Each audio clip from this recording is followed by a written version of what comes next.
Welcome in ASC starter. Dear student, जैसा कि अब आप जानते हैं कि अब आपका ना मैथ्स का एग्ज़ाम है, तो मैंने आपको डीओई ने जो सैम्पल पेपर प्रोवाइड किया था उसकी एक वीडियो प्रोवाइड की है। इस वीडियो में मैं आपको जो भी आपके सब चैप्टर्स आ रहे हैं ना उसके फॉर्मूलेस प्रोवाइड कर रहा हूँ ताकि आप और अच्छे से तैयारी कर पाएँ। देखो, फॉर्मूले अगर आप अच्छे से करेंगे तो आपकी बहुत अच्छी तैयारी हो जाएगी। और सीबीएसई ने भी ना एक जो है ना इंफॉर्मेशन जारी किया जो एग्ज़ाम के रिगार्डिंग है। जैसे उन्होंने बताया कि जो भी आप प्रैक्टिस कर रहे हैं तो जो भी अपने फॉर्मूले सीखे हैं ना तो उन्हें कागज़ पर आप लिख लें।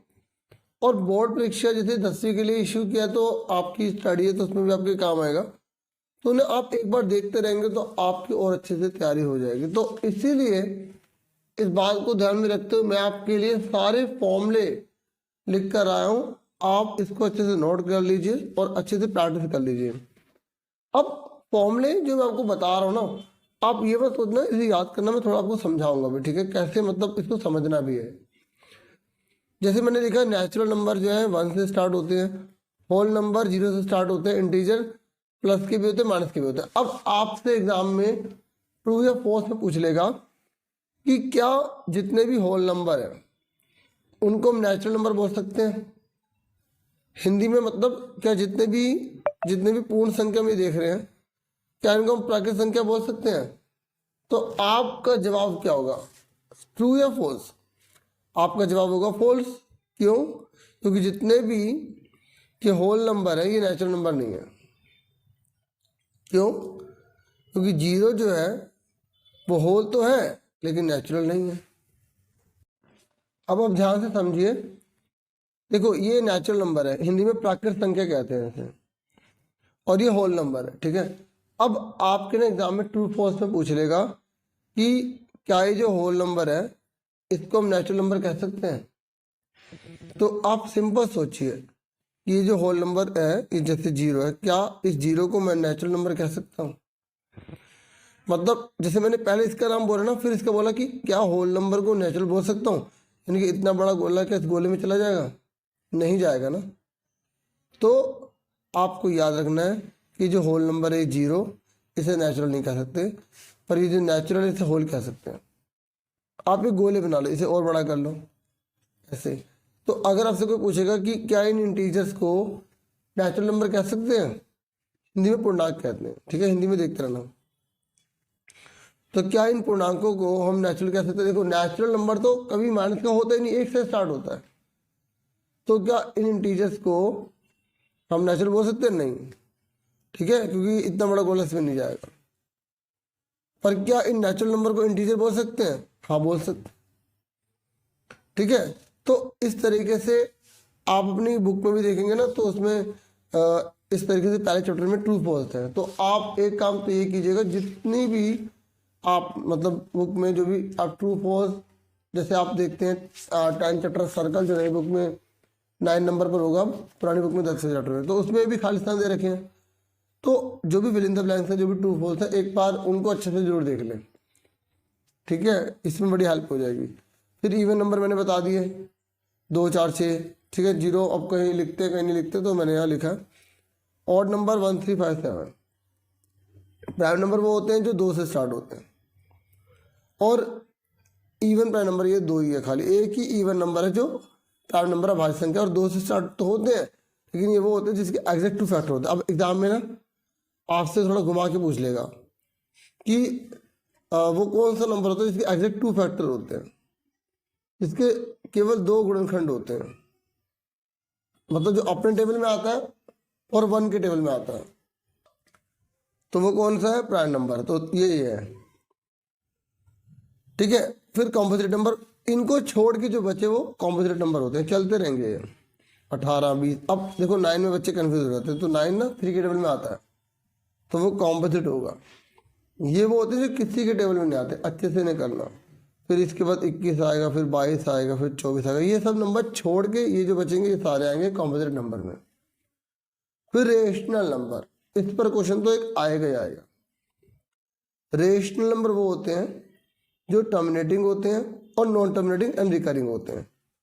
मतलब आपको पता होना चाहिए कि टर्मिनेटिंग कहते किसे हैं, शांत बोलते हैं, मतलब जिसको डिवाइड करने पर हम रोक देते हैं ना, मतलब वो आगे बढ़ता नहीं है, उसे टर्मिनेटिंग कहते हैं। एक बात और सुन लो, टर्मिनेटिंग उसे कहते हैं जब, देखो ऊपर वाले को न्यूमरेटर बोलते हैं, नीचे वाले को डिनोमिनेटर बोलते हैं। तो अगर डिनोमिनेटर में 2 या 5 के फैक्टर हैं, मतलब 2 और 5 का पहाड़ा आ रहा है, 2 या 5 का टेबल आ रहा है, मतलब 10 भी आ सकता है, 2 का टेबल भी आ सकता है, 5 का, अगर इसके अलावा कोई और नंबर आ गया तो वो टर्मिनेटिंग नहीं होगा।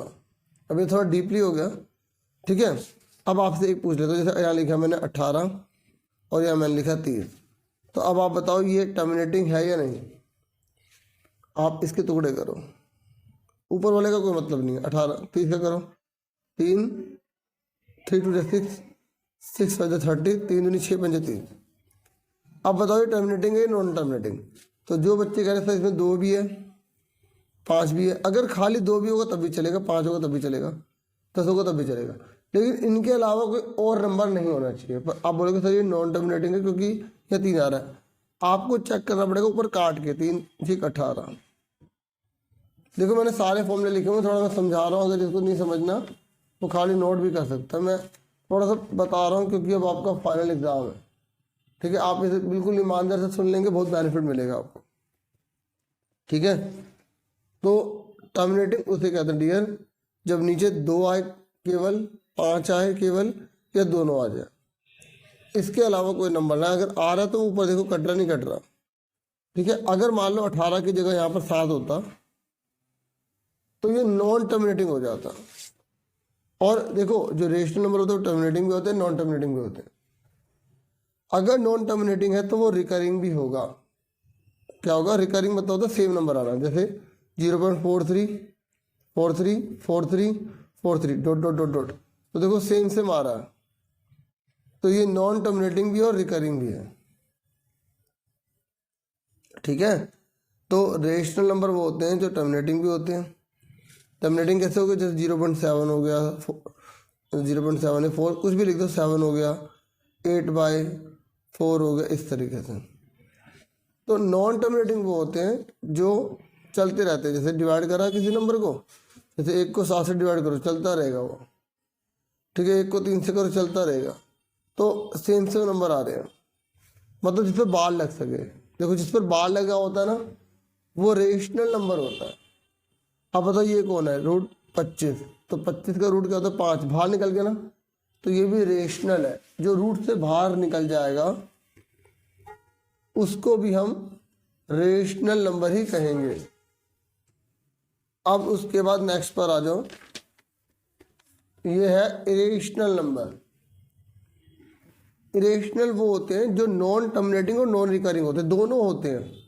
देखो ये अब आप कहोगे सर जो रेशनल नंबर थे वो भी तो नॉन टर्मिनेटिंग थे, पर इसमें नॉन रिकरिंग आएगा, मतलब सेम नंबर नहीं आना चाहिए। देखो देखो 4 3 है, फिर 4 3 3, फिर 4 3 3 3, सेम नहीं आ रहा ना, इस पर बार नहीं लग सकता, बार इसे बोलते हैं, तो ये नहीं लग सकता, इसलिए इसको हम बोलते हैं इरेशनल नंबर। अब एमसीक्यू में अगर आ गया ना छाटो, तो अब आप याद रखो इरेशनल कौन कौन से होते हैं? रूट वाले जो बाहर ना निकले, पाई, ये जो पाई होता है ना ये इरेशनल नंबर है। और 0.43 433 4333 ये क्या है? इरेशनल नंबर है। फिर रियल नंबर पे आ जाओ, वही मतलब रियल नंबर में रेशनल आएंगे, रेशनल तो मैंने बता दिए, इरेशनल बता दिए। तो रेशनल में कौन आएगा? नेचुरल भी आएगा, होल नंबर भी आएगा, इंटीजर भी आएगा, परिमेय संख्या बोलते हैं, और ये अपरिमेय होता है, ठीक है। मतलब आपको याद रखना सबसे छोटा है नेचुरल, उससे बड़ा है होल, उससे बड़ा इंटीजर, उससे बड़ा रेशनल, और इरेशनल बिल्कुल अलग, और इन दोनों के अंदर आ जाएगा रियल नंबर। रियल सबके अंदर आ जाएगा, मतलब सब रियल है। और इससे ऊपर होता है फिर इमेजिनरी और कॉम्प्लेक्स नंबर, वो आपके कोर्स में नहीं है। अब उसके बाद ये फॉर्मूले हैं, फॉर्मूले में बहुत बच्चे गलती करते हैं। देखो ये प्लस वाला है ना, ये प्लस वाला है, तो इसका प्लस का फॉर्मूला बना हुआ है, ये माइनस वाला माइनस का फॉर्मूला बना हुआ है। अब ऐसे क्वेश्चन बच्चे क्या गलती करते हैं, जैसे मान लो एग्जाम में क्वेश्चन आ गया x - 3 की पावर 2, तो बच्चे इसको ए लिखते हैं, बी को लिख लेते हैं -3। नहीं, जब माइनस का फॉर्मूला बना हुआ है तो खाली 3 लेना है। देखो इसका प्लस का फॉर्मूला भी है और माइनस का भी है, तो आप ए इसको बोलोगे, बी इसको बोलोगे। अब फॉर्मूले पुट कर दो, क्या फॉर्मूला होता है, a² - b², ये होता है। नहीं, ये पावर 2 लगी है इसलिए प्लस लगे। यहाँ पर बच्चे बहुत गलती करते हैं, माइनस लगा लेते हैं, फॉर्मूले में प्लस है। ठीक है, अगर माइनस वाला ना तो यहाँ प्लस है। देखो, समझो मेरी बात। अब जैसे मैंने यहाँ ऐसे लिखा फॉर्मूला, अब बच्चे कहीं ऐसे याद करते हैं, a² - 2ab + b², तो इसलिए उनके दिमाग में माइनस रह जाता है। आप एक तरीके से याद रखो ना, इस तरीके से, इस तरीके से। अब सिंपल सी बात है, जैसे यहाँ पर हमने बिस्कुट रखे हुए हैं, यहाँ पर मिक्सचर रखी हुई है। अब मिक्सचर आगे कर दूँ, बिस्कुट पीछे रख दूँ, तो रहेगा तो वही चीज़ जो है, ऐसी यहाँ पर भी है। क्लियर हो गया? तो इसका माइनस का फॉर्मूला बना हुआ है। अब ये देखो, इसको सॉल्व करेंगे तो क्या आएगा, ए और ये बी। ठीक है, ये फॉर्मूला है। अब इसमें पुट कर दो, ए कितना है, एक्स का स्क्वायर, या सिंपल याद रखो, पहले वाले पे स्क्वायर, दूसरे वाले पे स्क्वायर, -2 लिख के दोनों एक साथ।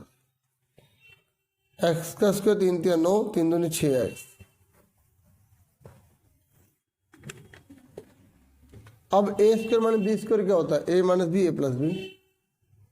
अब ये फॉर्मूला है ना, इसे कैसे करेंगे, देखो इसका कोई माइनस का फॉर्मूला नहीं होता। अब ये ध्यान रखना, ये फॉर्मूला भी अच्छे से याद रखना, क्योंकि इस पे क्वेश्चन एक आते आता है।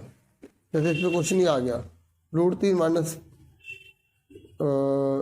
हम चलो अब मैं इसे √2 लिख लेता हूँ, और एक क्या है √3 + 2। अब कैसे करेंगे, एक बार माइनस का एक बार प्लस का, पहले वाला सेम है बाद वाला सेम है, तो a - b a + b formula क्या बन गया, a² - b²। तो √3 के ऊपर स्क्वायर लग गया, √2 के ऊपर स्क्वायर लग गया, रूट से कट गया 3 बचा, रूट से कट गया 2 बचा, तो 3 में 2 का 1 आ गया। तो इस तरीके से आपको ये फॉर्मूला भी अच्छे से लगाना आना चाहिए। अब इसका कोई माइनस का फॉर्मूला नहीं होता, अब इसका माइनस का फॉर्मूला नहीं होता, तो यही चीज़ बताना चाहता हूँ, इसमें और इसमें फ़र्क क्या है। इसका माइनस का फॉर्मूला होता है ना, तो हमने इसमें a लिखा x और b लिखा 3, ठीक है, लेकिन इसका कोई माइनस का फॉर्मूला नहीं है। तो अगर एग्जाम में क्वेश्चन आ गया, ठीक है, सपोज करो क्वेश्चन आ गया,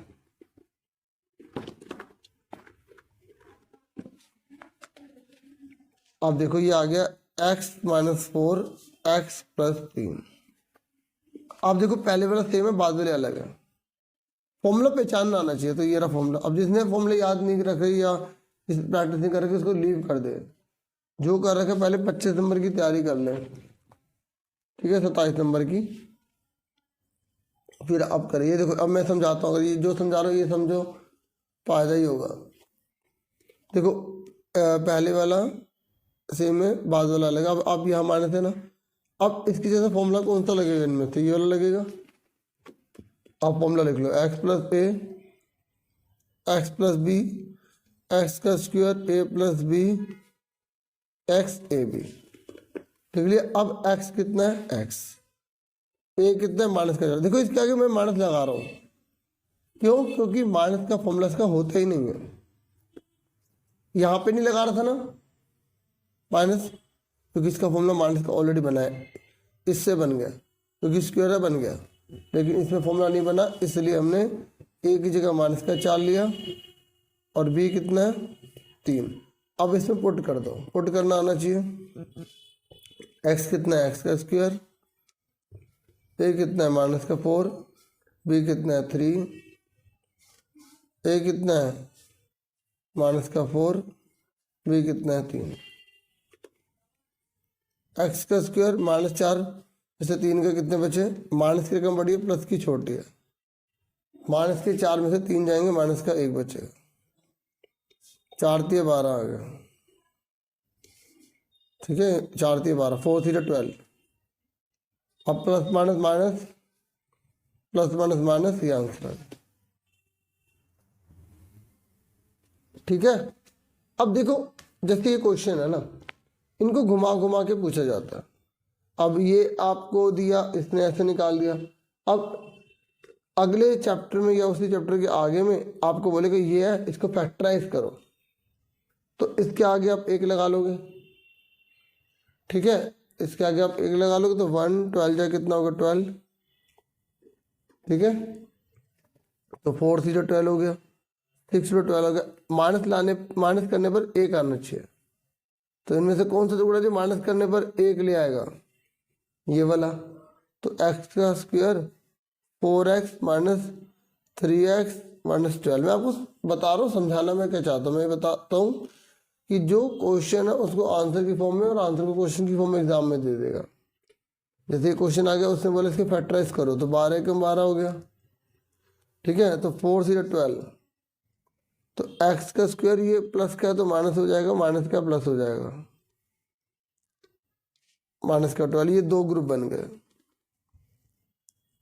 इसके टुकड़े कर लो, x 4 का 4x, ये मल्टीप्लाई है 3 मल्टीप्लाई x, 12 का 4 3 12। इसके दो टुकड़े कर लिए, 3 से 4 बनाया पहले। ये हमने क्या करा, 12 कम 12 करा, 12 किस किस के बारे में तो वो लिखा। फिर माइनस करने पर एक चाहिए, क्योंकि कुछ नहीं तो एक मान लिया, तो एक किस में आएगा, इसमें ये हटा दो। फिर हमने 4 और 3 को लिख लिया, क्योंकि यहाँ पे x लिखा है इसलिए यहाँ पे x लिख दिया। फिर ये बाहर माइनस है तो दोनों के साइन चेंज हो गए। फिर हमने जोड़ियाँ बना ली, पेयर बना लिए। फिर हमने इसके टुकड़े कर दिए। अब इन दोनों में कॉमन क्या है, इसमें x है इसमें x है, x माइनस 4 आ गया। अब इन दोनों में क्या कॉमन है, 3, क्या आ गया x माइनस 4, ये दोनों सेम है, तो x माइनस 4 x प्लस 3 आ गया, ठीक है। इस तरीके से इसे हमने करा। देखो ये चीज़ है ना, मैं बताना क्या चाहता था, ये चीज़ है, ये चीज़ तो थी। या तो वो खोलने के लिए आ सकता है, वो बंद करने के लिए आ सकता है। इतने टफ चैप्टर्स नहीं है, अगर आपने सही से प्रैक्टिस किया ना उल्टा सीधा करके, तो आप अच्छा स्कोर कर लेंगे। अभी भी अगर आप 3-4 दिन ये जो है आप, अब जैसे बच्चे बाद में देखें तो 1 या 2 दिन बचे, जो भी है जैसे भी है, जितना टाइम है उसमें बहस करो, जो होगी देखी जाएगी। पहले से थोड़ा डिसाइड कर लोगे आपके नंबर कम आएंगे या रह जाओगे, पहले से कैसे डिसाइड कर लोगे, पूरा बहस दो, अच्छा होगा आपके साथ। चलो अब आगे बढ़ते हैं। अब मैं सारे फॉर्मूले बताने में थोड़ा आइडिया देने के लिए बताया कि ऐसे ही क्वेश्चन आपको बुक में मिलेंगे। जैसे ये है ना, अगर ये चीज दी होगी तो उसे खोलने के लिए कहेगा, ये देगा तो इसे बंद करने के लिए कहेगा। बस आपको ये ध्यान रखना है कि क्यूब लिखा हुआ है, और एक 3 वाले ऐसे ही, अब 3 तो लिखा हुआ नंबर होंगे, तो एक पर स्क्वायर है, एक अकेला, एक पे स्क्वायर है, दूसरा पे एक अकेला, दूसरे पे स्क्वायर है। तो अगर ये तो इसको ये बनाना, तो इसको बनाने के लिए शुरू के 2 नंबर चाहिए, समझो। जब मैं बताना चाहता हूँ, अगर ये दे रखा है तो ये बनाना है, ये दे रखा है ये बनाना है, ये दे रखा है तो ये बनाना है, ये दे रखा है तो ये बनाना है। बस पहचानना आपको आएगा, ठीक है। अब ऐसे ये वाले फॉर्मूले हैं, ये वाला a की क्यूब माइनस b की क्यूब। तो इसका जैसे क्वेश्चन एग्जाम में अगर आ जाता है तो मैं आपको एक आधा बता देता हूँ, जरा 1 मिनट। देखो मैं एक बार लास्ट में सारे फॉर्मूले भी दिखा दूंगा, ताकि जिन बच्चों को फॉर्मूले खाली देखने होंगे ना वो लास्ट में देख लेंगे, ठीक है। अब देखो ये एग्जाम में क्वेश्चन जैसे अगर आपका आ जाए,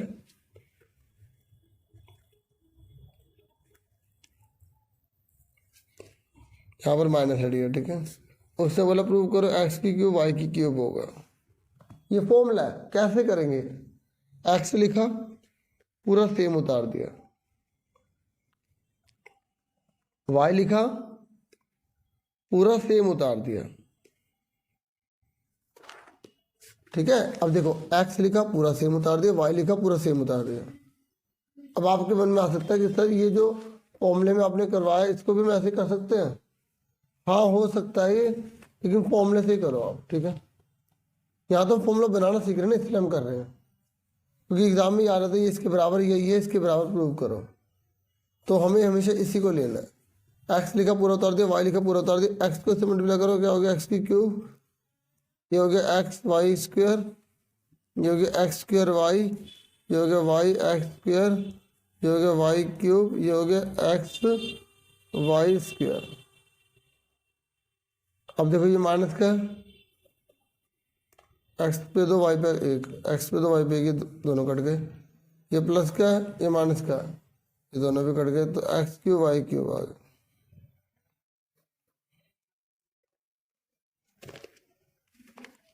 क्लियर हो गया। चलो अब हम आगे बढ़ते हैं और देखो इस फॉर्मूले पर एक क्वेश्चन मुझे पूरी उम्मीद आएगा, तो जो आपके फर्स्ट चैप्टर है उसमें से कर लेना ये वाले, और ये तीसरा फॉर्मूला ये वाला है। ठीक है, अब इसके ना कुछ फॉर्मूले रह गए हैं तो ज़रा मैं वो और भी आपको बता दूं, यहाँ पे आप नोट कर लेना। देखो अगर a plus B plus C zero हो जाए, मतलब इस पूरे की वैल्यू जीरो हो जाए, तो आप सोचो जीरो है, जीरो को से मल्टीप्लाई करके पूरा जीरो, तो अगर ये जीरो हो जाए तो याद रखना ए cube B cube C cube. अब यहाँ पे मैंने ए प्लस बी सी लिखा है, एक्स वाई जेड भी हो सकता है। ए cube B cube C cube minus 3abc zero बन जाएगा। क्यों? क्योंकि यहाँ पूरा जीरो बन गया। तो A cube plus B cube plus C cube is equal to 3abc आ जाएगा। अब सुनो, एग्जाम में ये क्वेश्चन आ गया मान लो, अब आप इसे कैसे सॉल्व करेंगे? वैसे तो अब बच्चे चालाकी में क्या करते हैं कि 12 मल्टीप्लाई करके फिर इसकी मल्टीप्लाई इसकी में ऐसे करके इनको जोड़ के घटा देंगे, है ना। पर अगर आपको शॉर्टकट पता तो आप उसको अप्लाई करो। जैसे 12 है, 7 है और 5 है, ये तीनों लिख लो। देखो ये रहा ना फॉर्मूला, अगर इन तीनों को जोड़ने पर जीरो आएगा तो हम 3abc कर देंगे। इन तीनों को जोड़ो, माइनस का 12, 7 5 12, तो जीरो आ गया। जीरो आ रहा है। आप मेरी बात समझो, अगर ऐसा कोई क्वेश्चन आ गया, जैसे मैंने यहाँ पर 12 7 5 लिखा है, हो सकता है यहाँ पर x minus Y Y minus Z Z minus X आ जाए। अगर तीन जनों को जोड़ने पर जीरो आ रहा है तो आपको क्या करना है, इक्वल लिख के 3 लिख के ये तीनों को एक साथ मल्टीप्लाई कर दूंगा, आंसर आ जाएगा। मेरी बात समझ रहे मैं क्या कह रहा हूँ आपको? आपको इसको ध्यान में अच्छे से रखना है अगर आप सही में अच्छे स्कोर करना चाहते हैं। जैसे मैं आपको ये वाला क्वेश्चन बताता हूँ, ये वाला देख रहे हो आप, ये आ जाता कभी कभी एग्जाम में, या ये वाला आ जाता। आप कहोगे पता नहीं से कैसे करना होगा, है ना। तो डियर ये दोनों के दोनों क्वेश्चन इस फॉर्मूले से हो जाएंगे। मैं आपको करके दिखाता हूँ, बिल्कुल इजी तरीका। देखो मेरा मकसद ना केवल ये नहीं है कि फॉर्मूले दिखा दे करा दे, तो मैं चाहता हूँ कि आपको थोड़ा सा अच्छे से करा सकूँ जो आपकी काफ़ी हेल्प कर पाए। मेरी बात समझ रहे हैं ना आप? तो अब ये वाला क्वेश्चन देखो,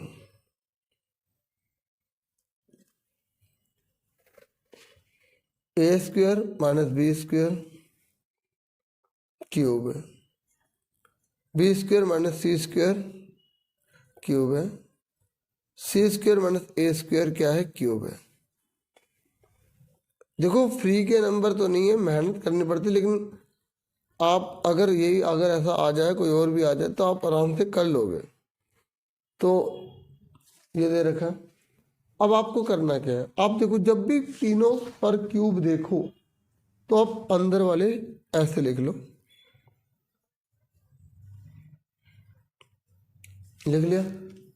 आप देखो इसे काट दिया, ये भी कट गया, ये भी कट गया, माइनस प्लस है माइनस प्लस है माइनस प्लस है, कट गए, जीरो आ गए। ठीक है, आप लिखोगे क्योंकि या सिंस, क्योंकि सिंस, क्योंकि ये जीरो है इसलिए क्या होगा, 3 लिख के तीनों एक साथ लिख देंगे। देख लो अगर ये जीरो आ रहा है, 3 लिख के तीनों एक साथ लिख दिए। जैसे कि मैंने यहाँ पर क्या करा था, 3 लिख के तीनों नंबर एक साथ लिख दिए मल्टीप्लाई। समझो, क्योंकि देखो खाली गिनती वाला क्वेश्चन नहीं आएगा, चेंज करके देंगे वो। ठीक है, अब इसको और खोल दो। ये फॉर्मूले पता है आपको? ये मैंने अभी आपको मैं बताया था ना, ए स्क्वायर माइनस बी स्क्वायर क्या होता है, एक बार माइनस में एक बार प्लस में। ये लिखा आएगा तो ये करना होगा, ये लिखा आएगा तो ये करना होगा। तो इसको कैसे करेंगे, एक बार माइनस में एक बार प्लस में, एक बार माइनस में एक बार प्लस में, एक बार माइनस में और एक बार प्लस में। क्लियर हो गया? अब ऐसे नीचे वाला करना है, ऐसे में क्या करना है, नीचे वाला। यहाँ पे एंड लिखो, इसको फर्स्ट मान लो, ठीक है। ए, आप हम कौन सा ले रहे हैं, ये वाला। अंदर वाले को टोटल करो, ए माइनस बी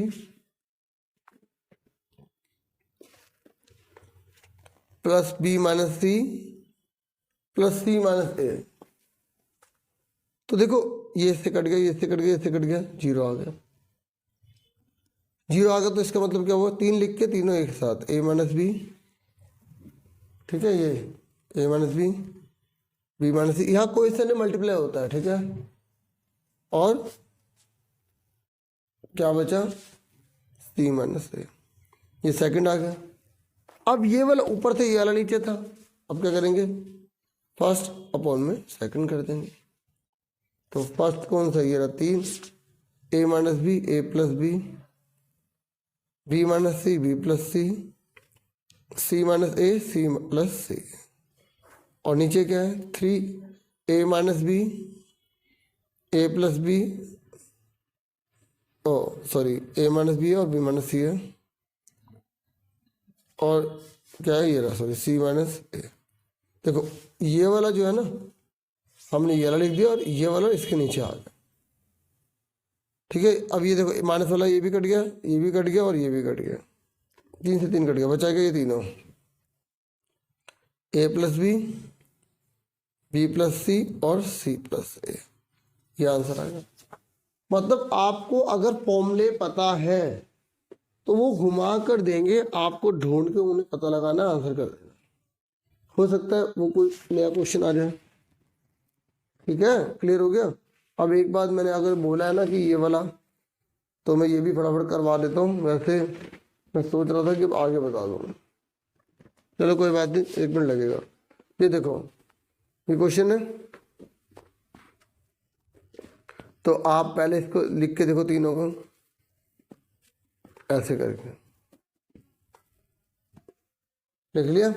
अब देखो 2a है प्लस का, a और a माइनस का, तो ये पूरा इससे कट गया।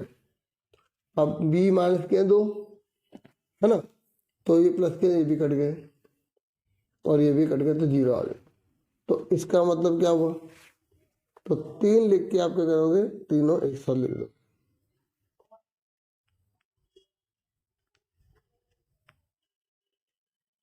ये आंसर है।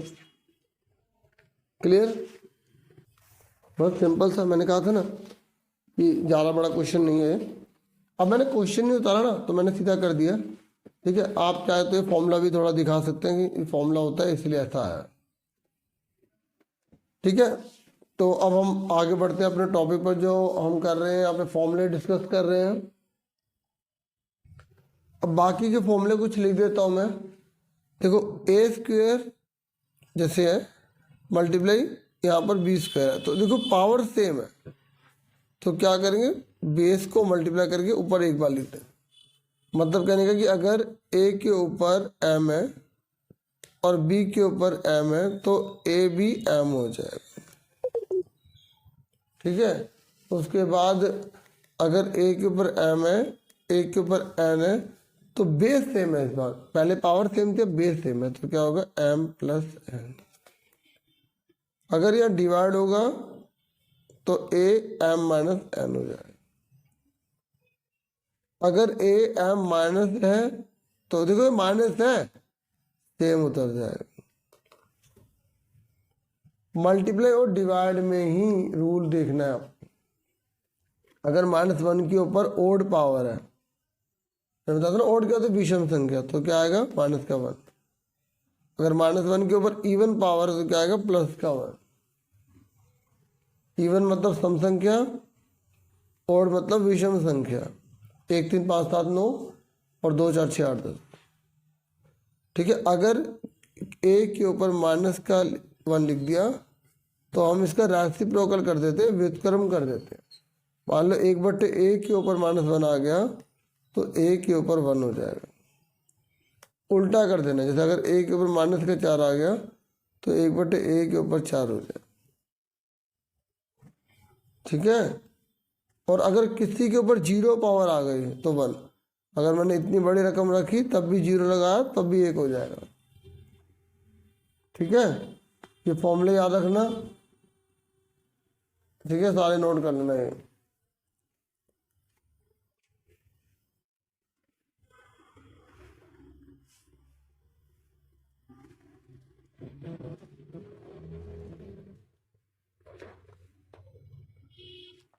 अब चैप्टर 3 पे आ जाओ।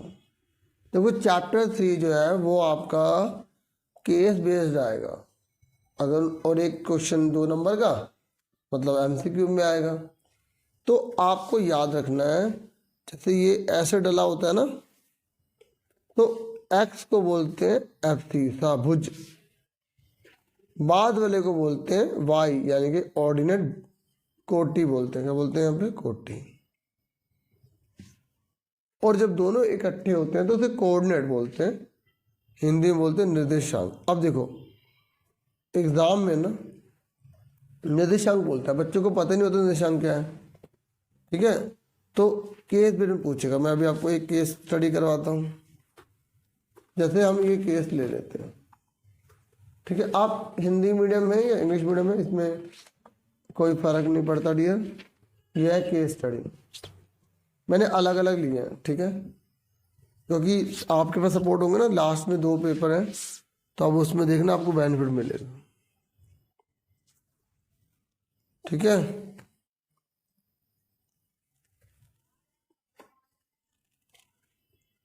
अब इसके बेस पर मैं आपसे क्वेश्चन पूछूंगा, आप बताएंगे ना, आप कमेंट कर सकते हैं। देखो इसने बोला है कोऑर्डिनेट बताइए ए पॉइंट के, तो ए कहाँ है? ये रहा। तो कोऑर्डिनेट पूछ रहा है, कोऑर्डिनेट यानी कि पहले एक्स पूछ रहा है फिर वाई पूछ रहा है। ठीक है, तो एक्स कितना होगा? आप देखो ये रहा, ये एक्स की लाइन होती है, ये वाई की लाइन होती है। हिंदी में निर्देशांक बोलते हैं, मैंने आपको बता दिया। आप हिंदी वाले भी जरूर ध्यान दिया करो अच्छे से। तो एक्स का कितना है? 3, ये ए की ओर निकाल लेते हैं 3, और वाई का कितना है? ये 1। ये वाई की लाइन है ना, तो ये वाई की लाइन है ना, इस तरीके से। तो वाई का कितना आ गया? 1 आ गया। अब इसने बी की वैल्यू पूछी, बी की, तो बी का ये रहा। तो बी की एक्स की वैल्यू कितनी है? 7, और बी की वैल्यू कितनी है? 1। समझे मेरी बात? देखो फॉर्मूले लिखवाने का मकसद यही है कि आप उसे कर भी पाओ, नहीं तो मेरा बेनिफिट क्या करवाने का। नहीं समझ आई? अब इसने बोला है कि 5 और 7 का नाम बताइए। देखो यहाँ पर नाम दिया था तो वैल्यू पूछ ली, अब यहाँ पर क्या पूछ लिया उन्होंने? इसका नाम पूछ लिया। 5 और 7, तो पहले वाला x होता है, तो ये रहा 5, फिर 7, तो y में 7 का ये रहा। तो हमेशा 90 डिग्री को लेना होता है। ये ऐसे जा रहा है, ये ऐसे जा रहा है, ये इसका नाम d है, तो इसका नाम क्या है? d। तो हम 5 7 लिख के इसके आगे d लिख देंगे। एग्जाम में आंसर क्वेश्चन उतारने में टाइम वेस्ट मत करना। ठीक है, जो सबसे पहले आता हो वही करना, चाहे लास्ट का क्वेश्चन ही पहले करो। अब 2 और 11 का बताओ, 2 और 11 का बताओ जल्दी से। देखो x का 2, y का 11, तो दोनों कहाँ मिल रहे हैं? ये रहा, L पॉइंट आ गया। अगर आपने हल्का सा इधर उधर कर दिया तो नंबर कट जाएंगे, तो L आ गया। ठीक है, x का 2, y का 11, ठीक है, L पॉइंट आ गया। ठीक है, 2 और 11 का आंसर क्या है? L। अब ये बोल रहे हैं एरिया निकालिए पेंटागन ABCD का एरिया। ये देखो, अब ना आप इसमें फॉर्मूले लगाने मत बैठ जाना, मैं आपको शॉर्टकट ट्रिक बताता हूँ। देखो ये पूरा है 1 2 3 4 5 6 7 8 9 10 11 12 13 14, ये आधा तो हो गया 15 16 17 और ये हो गया 18। ठीक है, ये तो हमने ट्रैक कर लिया। अब हम थोड़ा इसको फॉर्मूले से करेंगे, इसको डाल देते हैं लाइन। तो अब ये क्या बन गया? रेक्टेंगल। तो 1 2 3 4, तो लेंथ कितनी आ गई? 4 आ गई। 18 से याद रखना, ठीक है। तो 4 आ गई, और ये कितना? 1 2 3, तो ये 3, तो 4 से कितना के 12, ये 12 हो गया। इसका एरिया कितना के 12, क्यों, लेंथ इंटू ब्रेथ होता है ना, लंबाई गुणा चौड़ाई, 12 आ गया। फिर ट्राइंगल का क्या होता है, base into height, 1/2 base into height. तो 1/2 बेस कितना है, 1 2 3 4, हाइट कितनी है, 1 2 3, बिल्कुल बीच वाली लेनी पड़ती है। तो 2 से कट गया, 2 2 4 6 आ गए। तो 12 और 6 कितने, 18, और हमने पहले बता दिया था 18, बता दिया था ना 18, तो बस, तो ये हमारा 18। अच्छा एक और चीज देखो, ये देखो, ये कह रहा है अगर ये वाला नहीं करना तो ये, अब बच्चे सोचते हैं तीनों की जगह ये, नहीं नहीं, इस तीसरे क्वेश्चन की जगह ये वाला कर सकते हो। ये कह रहा है डिफरेंस मतलब घटाओ, एब्सिसा जी में से ऑर्डिनेट जे को घटाओ। तो एब्सिसा मैंने आपको अभी क्या बताया था, ये देखो एब्सिसा हमारे ना फॉर्मूले, एब्सिसा एक्स होता है, ऑर्डिनेट वाई होता है। तो एब्सिसा जी, जी की वैल्यू बताओ कहाँ है, कहाँ है जी, ये रहा। तो एब्सिसा मतलब एक्स, तो नीचे जाएंगे 10 आ गए। और ऑर्डिनेट जे, जे ऑर्डिनेट मतलब वाई, आपको याद भी रखना पड़ेगा, मैं बिल्कुल आराम से बता रहा हूँ, जिनको स्पीड बढ़ाने में स्पीड बढ़ा लेंगे, ठीक है, मैं बिल्कुल बेसिक बच्चों के लिए करवा रहा हूँ। ऑर्डिनेट जे, तो जे ये रहा, तो ये कितना गया 14, तो यहाँ लिख लेंगे 14। अब 10 में से 14 गए, माइनस की रकम बढ़ी है तो माइनस के 4 आ गए। तो मैंने कहा था ना कि ऐसे क्वेश्चन केस पे आते हैं। अब एक ही हो गया, अब एक और ये देख लेते हैं केस वाला। मैं ये नहीं कह रहा कि यही आएगा, ये केवल एक आपको आइडिया देने के लिए, प्रैक्टिस के लिए करवा रहा हूँ। अब सपोर्ट में बहुत सारे हैं, आप अच्छे से प्रैक्टिस करें, ठीक है। सुन भाई देखो इधर, अब इसने बोला है सी के कोऑर्डिनेट निकालिए, सी के कोऑर्डिनेट निकालिए, निर्देशांक निकालिए, सी का है ये रहा। तो पहले एक्स होता है, देखो मैंने इतनी मेहनत समझाया, प्लीज़ वीडियो को रोके ना, आंसर अपने आप करना, फिर मैच करना, मुझे अच्छा लगेगा और आपको भी लगेगा कि हाँ भाई हमारी तैयारी है। बाकी मैं तो समझा रहा हूँ, आप वीडियो सुन लेना। सी का बताओ, देखो ये रहा, सी का 8 हो गया एक्स, और वाई का भी 8 आ गया। अब इससे बोला एक्स से लंबवत दूरी निकालो। अब देखो बहुत इंपॉर्टेंट चीज है, यहाँ पे लंबवत बोला है, परपेंडिकुलर डिस्टेंस। तो याद रखना, जब एक्स से दूरी बोलेगा तो वाई की वैल्यू आंसर होती है, और वाई से बोलेगा तो एक्स की होती है। मैं आपको बताता हूँ, एक्स से सी की दूरी, ये एक्स है, सी की दूरी पूछ रहा है, ये कह रहा है कितनी दूरी पर है। तो ये वाला आंसर मत सोचना, क्योंकि एक्स से दूरी बोल रहा है कि ये कितने कदम है, मतलब 1 2 3 4 5 6 7 8।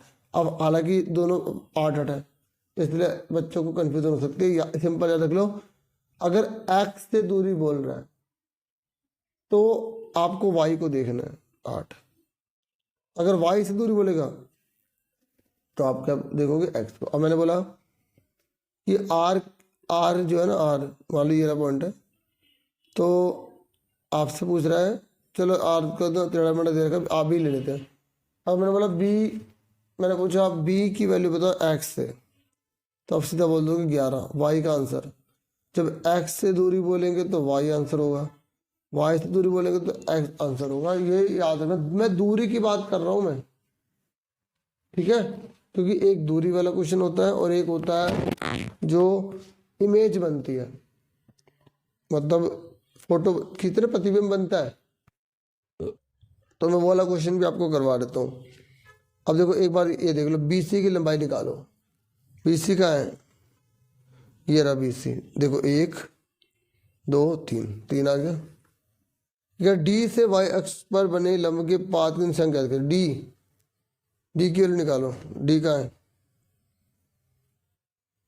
डी वाई अक्ष पर बने लंब के, डी से वाई अक्ष पर बने लंब के पाद के निशांक याद कीजिए। तो ये डी की वैल्यू तो हमें पता ही दे रखा है, 3 और 8,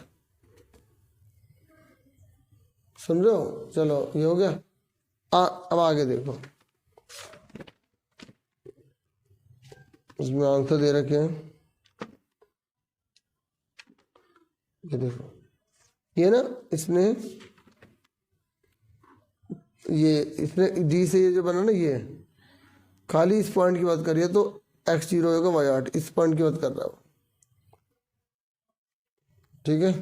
दे ही रखा था ना मैं 8 आंसर, तो किस तरह y अक्ष बोला। जब देखो, अब मैं तुम्हें इंपॉर्टेंट बात बता दूँ, देखो सेकंड का देखो, 8 मात्रक,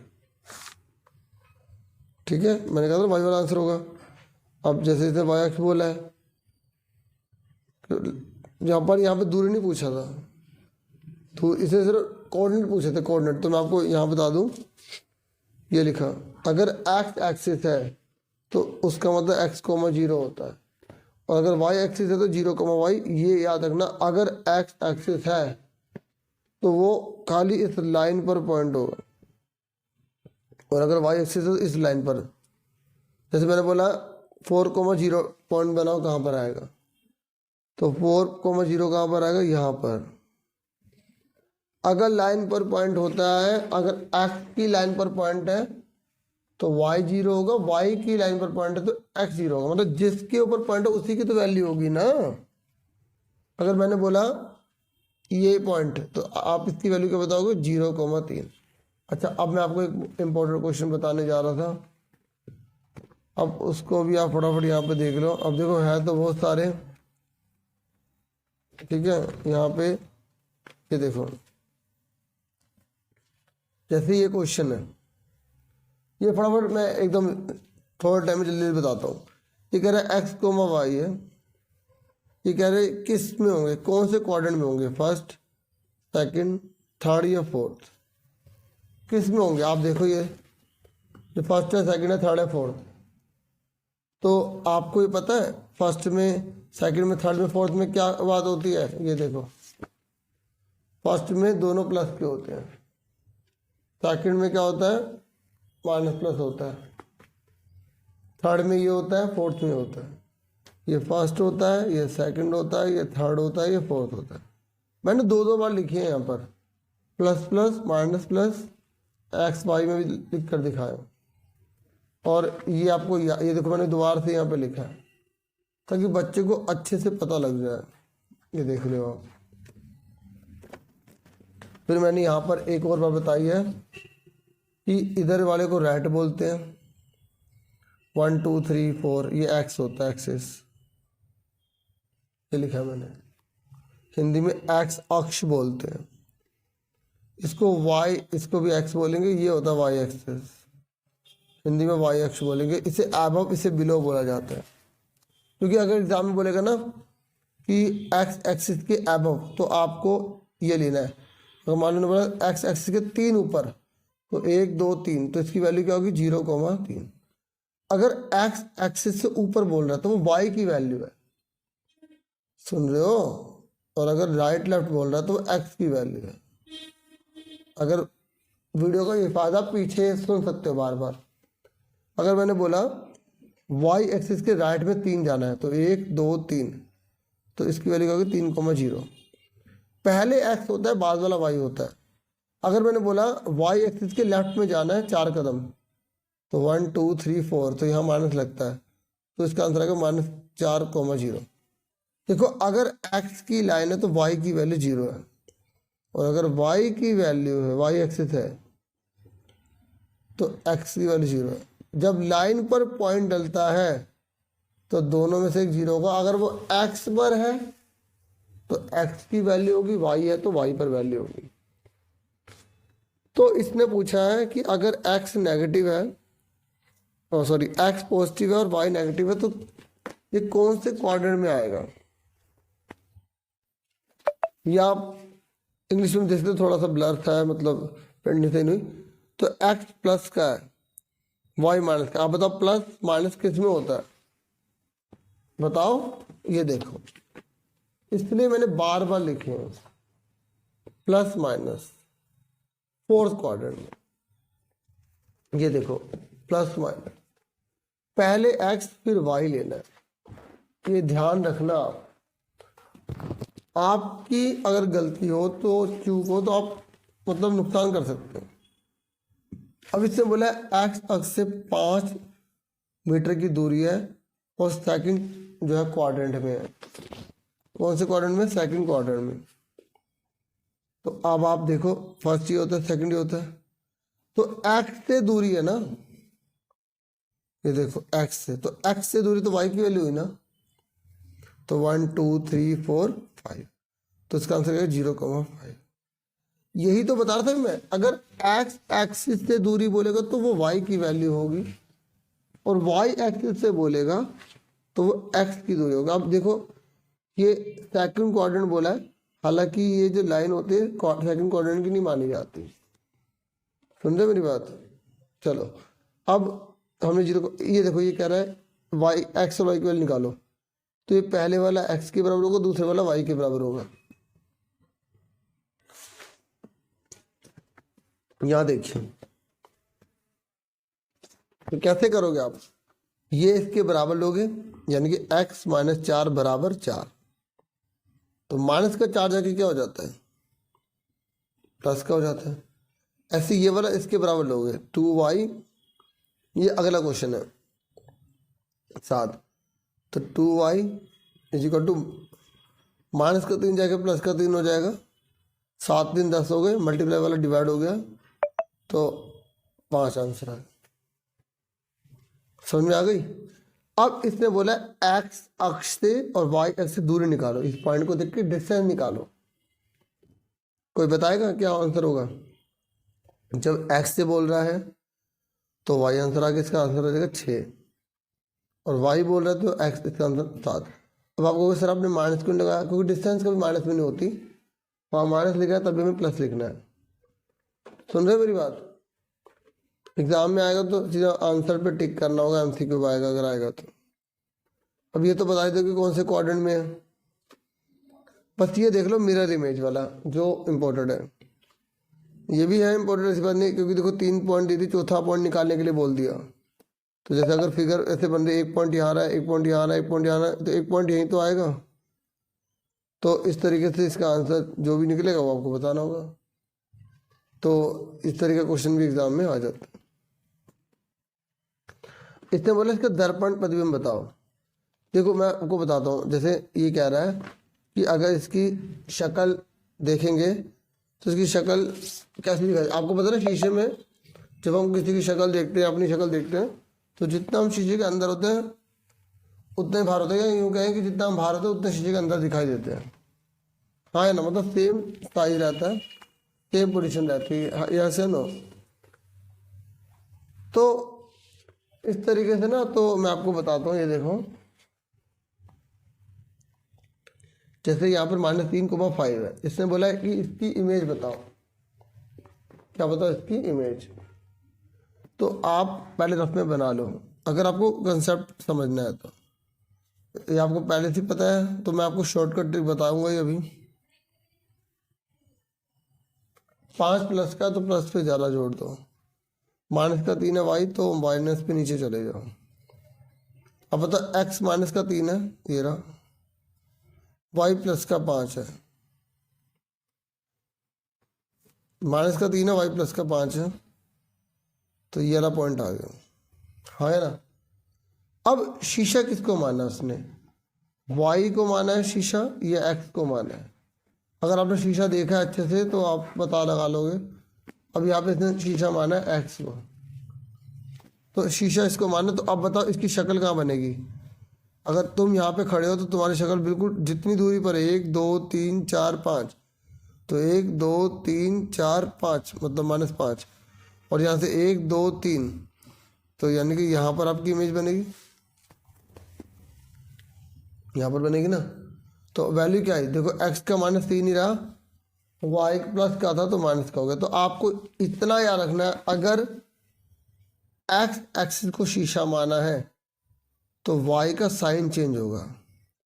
जब दूरी बोलते हैं तो y की वैल्यू लेते हैं, है ना, लेकिन जब शीशे की बात आ जाए तो अगर x बोला है तो y को, हर बार तुम देख रहे हो दूसरे वाले को चेंज करते हैं। अगर x है तो y का क्या करना है, क्या करना है, साइन चेंज। अब 0 का साइन चेंज तो होगा नहीं, इसमें प्लस कर दे, तो ये आंसर आ गया, इसका ये, इसका ये, इसका ये। समझ में आ गई। अब मेरा मन कह रहा है कि मैं ये भी एक बार बता ही दूं। ये देखो, इसने बोला 0 0, तो 0 0 तो यहाँ आ जाएगा। इसने बोला A 4,0, 1 2 3 4, ठीक है। इसने बोला B कितना है, 4,6, ये 4 हो गया, 1 2 3 4 5 6, ये आ गया 4,6। अब इसने बोला है, ये इसका नाम क्या है, B। इसने बोला OA और AB की लंबाई ज्ञात कीजिए, कि OA हो गया और ये AB हो गया, तो इसकी लंबाई कितनी होगी, 1 2 3 4 आ गई। इसने बोला AB की लंबाई बताओ, तो AB की लंबाई क्या होगी, 1 2 3 4 5 6 हो गई। जब y की वैल्यू ले रहे हैं ना, ये y को देख रहे हैं ना यहाँ पे इस तरीके से, AB को ले रहे हैं।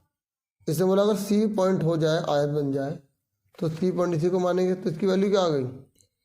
जब लाइन पर पॉइंट होता है, तो मैंने कहा था जिस पॉइंट, जैसे लाइन पर पॉइंट y पर है ना, तो y का, तो ये मैं लिख देता हूँ नाम यहाँ पे कितना आया था, तो y है तो y का 6 हो जाएगा और x 0 हो जाएगा। जिस लाइन पर पॉइंट होता है उसकी वैल्यू होती है, दूसरे की वैल्यू 0 होती है। जैसे इसकी वैल्यू कितनी थी, 4,0, क्योंकि ये x पर था, x वाले पे y की वैल्यू 0 होगी, y वाले पे x की वैल्यू ये 0 होगी। देखिए उसके बाद है आपका 6th चैप्टर। अब देखो 5th चैप्टर में ना 5-6 क्वेश्चन है, प्लीज मेरी रिक्वेस्ट है उनको कर लो, पोस्टलेट सारे याद कर लो, इसलिए मैं यहाँ पर आपको पोस्टलेट वगैरह नहीं बता रहा, ठीक है। और जो भी आपके चैप्टर है उसके बारे में जो भी है बता दूं, मैं थोड़ा सा और दिखा देता हूँ पोस्टलेट भी आपको, ठीक है। तो जैसे 5th चैप्टर अगर हम देखेंगे तो उसमें ना पोस्टलेट जैसे ही है ना, तो छोटा सा चैप्टर है, इसी में से आप ये एक बार पढ़ लो। तो पॉइंट की डेफिनेशन, पॉइंट जो होता है ना उसका कोई पार्ट नहीं होता, लाइन जो होती है उसकी कोई चौड़ाई नहीं होती, तो ये आप अच्छे से पढ़ लो, क्योंकि ये फिल इन द ब्लैंक्स में दे देंगे। और देखो थोड़े से क्वेश्चन है, ये एक बार आप पढ़ लेना जरूर। ये रे पोस्टलेट, एग्जाम में बोलेगा 5वां पोस्टलेट लिखो, तो 5वां लिखना पड़ेगा, चौथा बोलेगा तो चौथा लिखना पड़ेगा, ये याद कर लो। या बोलेगा कि जो टर्मिनेटिंग लाइन है उसे हम आगे बढ़ा सकते हैं, ये कौन सा पोस्टलेट कहता है, सेकंड कहता है, ठीक है। और ये कह रहा है कि हम सर्कल किसी भी रेडियस का बना सकते हैं, पोस्टलेट थर्ड कहता है, इस तरीके से। ये आप एक बार जरूर पढ़ लेना। अब थोड़ा सा मैं आपको आगे बता दूं। देखो जब हम चैप्टर 4 करते हैं, तो चैप्टर 4 में एक क्वेश्चन आपका ये वाला ऐसा आने ही आना है, तो आपको याद रखना है चैप्टर 4 में x के साथ वाले को हम क्या बोलते हैं, a बोलते हैं, क्या बोलते हैं, a। y के साथ वाले को b बोला जाता है, और जो c है वो अकेला होता है, समझो। जैसे मान लो +3 = 0 दे रखा, ठीक है। तो a कितना होगा, इसको a बोलेंगे, इसके आगे कोई नहीं तो 1 मानेंगे, और इसको c बोलेंगे। अब कभी कभी एग्जाम में ना थोड़ा सा ऐसे क्वेश्चन कर देगा, जैसे 3x - y - 8 = 8x + 3। तो इसको पहले सिंपल करो, इनको उठा के इधर ले आओ, प्लस का माइनस हो गया, प्लस का माइनस हो गया। अब पहले x आता है, तो 8 में से 3 गए, माइनस के 5 है। माइनस की रकम बड़ी है, प्लस की छोटी है, माइनस का था, माइनस का y, 8 और 3 कितने हो गए, 11 हो गए। अब हमने सिंपल कर दिया इसे, तो a कितने का, माइनस का 5, b कितने का, माइनस का 1, कोई सा नहीं 1 मानेंगे, और c कितना, माइनस का 11। तो आपको ये छोटी छोटी बातें याद रखनी, जैसे इस पे अगर क्वेश्चन आ जाता तो आप आराम से कर लोगे। और बाकी देखो एक क्वेश्चन ऐसा, एक जैसे ये दे सकता है वो, या दे सकते हैं, ये दे रखा है, उन्होंने बोला कि x 1 है, y 2 है, तो k निकालो। तो जहाँ x है वहाँ पे आप क्या लिख दोगे, 1, y की जगह आप 2 लिख दोगे तो 3 1 जा 3, ये सेम उतार देना, 4 2 जा 8, तो 8 में से 3 के कितने बचे, माइनस के 5। ये एग्जाम्पल है, जरूर नहीं यही क्वेश्चन आएगा, सेम नहीं आता कभी। अब इसमें से हम घटा सकते नहीं क्योंकि वेरिएबल के साथ जुड़ा हुआ है, तो माइनस के 3 के को उधर ले गए, ठीक है। तो ये माइनस का रहेगा, देखो ये माइनस का जगह प्लस का हो गया, और ये माइनस का 5 माइनस का 5 रहेगा। अब 3 मल्टीप्लाई वाला डिवाइड हो जाएगा, तो के ये आ गया। एक देखो, एक या तो इनमें से ये वाला क्वेश्चन देंगे या ये वाला पुट करने वाला क्वेश्चन देंगे। अब जैसे यहाँ पे मैंने अलग अलग बता दिया, आपको ब्रैकेट में लिख के दे देगा, आपको पता होना चाहिए पहले वाला एक्स होता है दूसरे वाला वाई होता है, तो पुट कर देना। दो गए, और तीसरा ये कि इसके 4 सॉल्यूशन निकालो।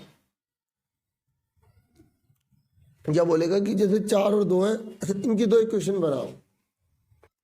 जैसे उन्होंने बोला कि ये पॉइंट है, ठीक है, और इसकी इक्वेशन बनाओ, तो बहुत आसान है। 4 और 2 है, दोनों को जोड़ के कितना आ रहा है, 6। इसको x मान लो, इसको y मान लो, दोनों को घटाने पर कितना आ रहा है, 2 आ रहा है।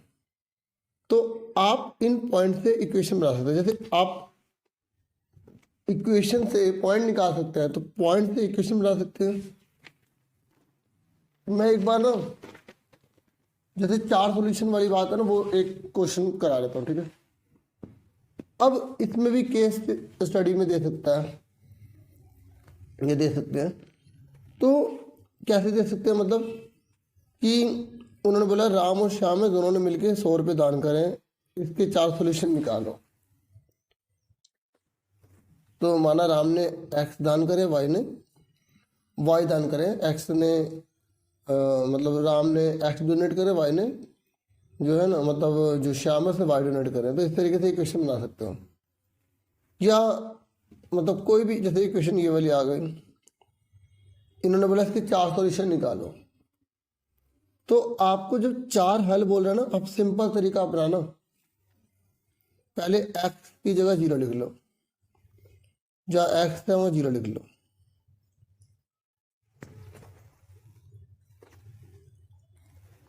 हिंदी में लिख देना यहाँ पर माना, और इंग्लिश में लिख देना लेट। तो x की जगह 0 लिखा, तो कोई सा नहीं मल्टीप्लाई, तो 3 की 0 में मल्टीप्लाई 0 आ गया। तो 0 में से कुछ भी घटाओगे वही बचेगा। अब इस माइनस को यहाँ पहुँचा दो। बच्चे ये गलती करते हैं, इस माइनस को इधर पहुँचाते नहीं, इग्नोर कर देते हैं, और करे किराए पर सारा पानी फिर जाता है।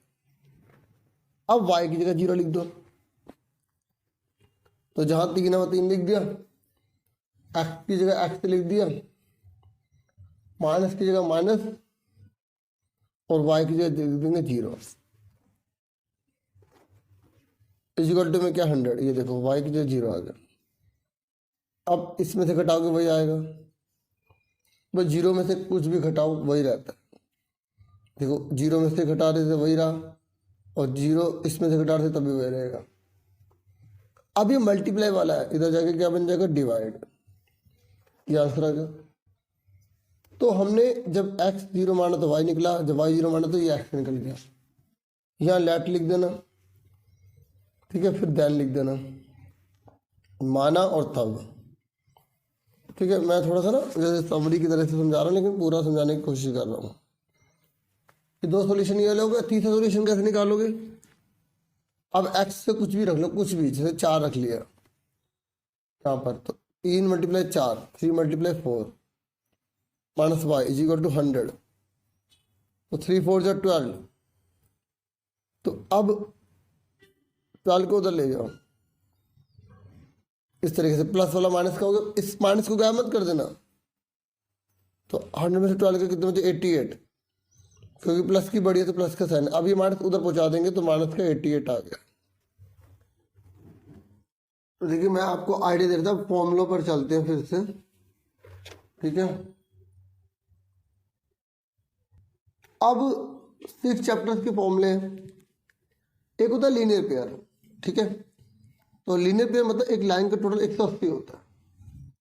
अगर ये 60 का है तो ये कितने का होगा, 120 का होगा। और फिर है वर्टिकली अपोजिट एंगल, देखो प्लीज़ मेरी रिक्वेस्ट है, अगर आपको लग रहा नहीं अच्छी वीडियो है तो प्लीज़ सब बच्चों को शेयर कर देना, क्योंकि स्पेशली उससे जिन्हें बहुत डर लग रहा है कि हम कैसे पास होंगे, ठीक है, उनका भी भला हो। वर्टिकल अपवर्ड एंगल में आमने सामने के एंगल बराबर होते हैं। अब आपको इसमें ना थोड़ा सा और इम्पोर्टेंट बता दूं, अगर ये 100 का है तो 100 का होगा, ठीक है। पहले फॉर्मूले देख लो। अल्टरनेट में क्या होता है, ये जो जेड बन रहा होता है बराबर होता है। अगर ये 100 का तो 100 का होगा, बराबर होगा। ये होता है एडजेसेंट, वैसे इसे इंटीरियर भी बोलते हैं, कि दो पैरेलल लाइन के बीच में ये है। और ये कंडीशन है कि ये लाइन इसके पैरेलल होनी चाहिए। पैरेलल मतलब समांतर, जो एक दूसरे को काटती नहीं है। अगर आपसे कोई पूछेगा समांतर रेखा किसे कहते हैं, तो जो एक दूसरे को काटती नहीं है। तो इनका टोटल 180 होगा। अगर ये 70 का है तो 110 का होगा। आपने थोड़ा कॉमन सेंस लगा लेना। कॉमन सेंस कैसे, कोई फिगर आ गई तो देखो या डी लेकर जाना कि अगर आपको जैसे उसका पता लगाना उसके एंगल की वैल्यू कितनी होगी, तो डी रख के देख लेना, आइडिया लगा के उसको लिख देना। और दूसरा एक और चीज आपको पता लगाना कि दोनों इक्वल होंगे या टोटल 180 होगा। तो आप खुद सोचो, इसका मुंह भी एक्यूट है और इसका मुंह भी एक्यूट है, तो इक्वल होगा। और इसमें एक का मुंह ऑब्ट्यूज है, एक का मुंह एक्यूट है। एक का मुंह बड़ा एक का मुंह छोटा, तो 180 होगा। मतलब अगर आपको कभी फॉर्मूले में कंफ्यूजन हो तो थोड़ा सा दिमाग लगा लेना इस तरीके से। देखो ये दोनों सेम साइज के हैं, एक यहाँ पर एक बड़ा एक छोटा है, तो ये 180 वाला होगा। बाकी मैंने फॉर्मूले तो लिख दिए, फिर भी क्योंकि कई बार ना हम इतना घबरा जाते हैं इसलिए। और देखो जो क्वाड्रिलेटरल होता है ना, उसके चारों एंगल का टोटल 360 होता है, और ट्राइंगल के तीनों एंगल का टोटल 180 होता है। ये आपको पता है ना। अब कुछ इसके बेस पर थोड़े से क्वेश्चन कर लेते हैं, मैं ज़्यादा नहीं करवाऊंगा, थोड़ा सा बेस बता रहा हूँ, ठीक है। देखिए डियर, अगर मान लो एग्जाम में लिखा आ गया ये 30 + x है और ये 70 + 2x है, ठीक है। तो आप कहोगे सर ने तो बोला था कि छोटा ये बड़ा है, तो हमें इनका टोटल 180 लिखना है। हाँ बिल्कुल सही, क्यों, क्योंकि ये रहा लीनियर पेयर है ना। तो आप क्या लिखोगे, 70 + 2x 30 + x = 180। तो मैंने आपको एक बात और बताई थी, आप डी से माप के देख लेना कितना आ रहा है, ठीक है। फिर भी अगर आपको पता है तो देखो इसमें ज़्यादा चांस है कहीं उन्होंने भी रफ में बना दी मेरी तरह, तो फिर गड़बड़ हो जाएगी। 70 + 30 कितना होगा, 100।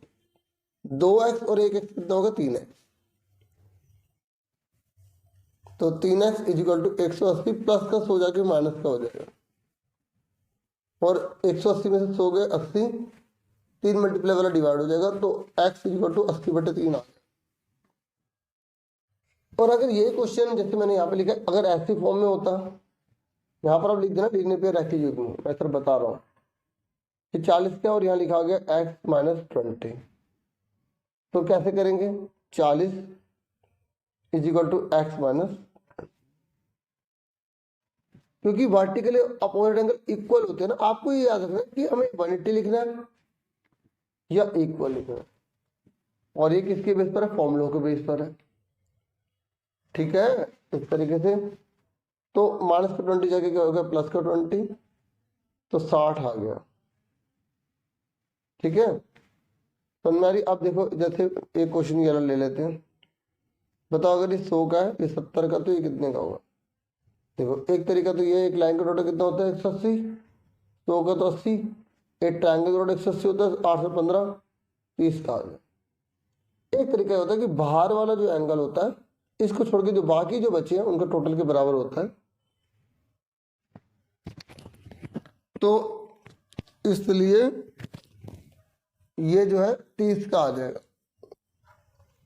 कितने का आ जाएगा, 30 का आ जाएगा, ठीक है। अब जैसे क्वेश्चन आ जाता है एग्जाम में, उसने बोला एक चतुर्भुज है और इसके जो एंगल की रेशो है, एंगल की रेशो मतलब एंगल मतलब कोण की रेशो 3:2:4:3:7 ये दे रखी है। मान लो 4:3:2:1, 4:3:2:1, ठीक है। और टोटल तो 200 हो सकता है, नहीं, बस इतना लिखा है। तो जब भी रेशियो दिया होता है उसको अलग करने के लिए x मान लेते हैं या k मान लेते हैं, 4x 3x 2x 1x। अब बताओ इक्वल में क्या रखेंगे। मैंने बोला एंगल की रेशियो है और आपको पता होना चाहिए चतुर्भुज के एंगल के टोटल कितना होता है, 360 होता है। तो इक्वल में 360 लिखेंगे, 4 3 7 8 9 10।